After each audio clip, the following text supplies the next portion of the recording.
Alright guys, welcome to the channel and let's have a quick look at my setup.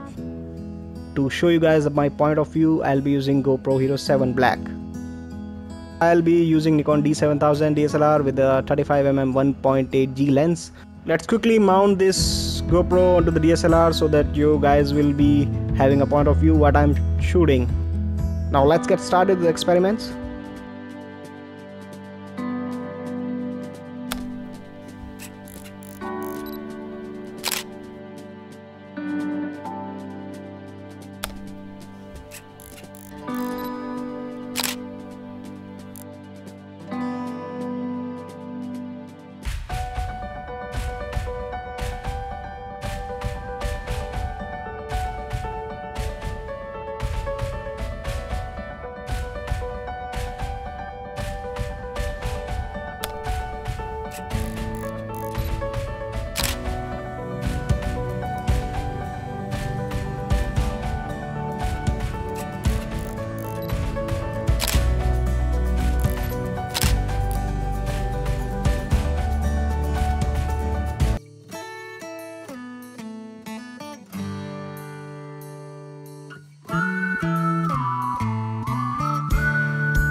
Alright guys, that's all for now, and high quality versions of these photos are available on my Facebook page, so please check it out.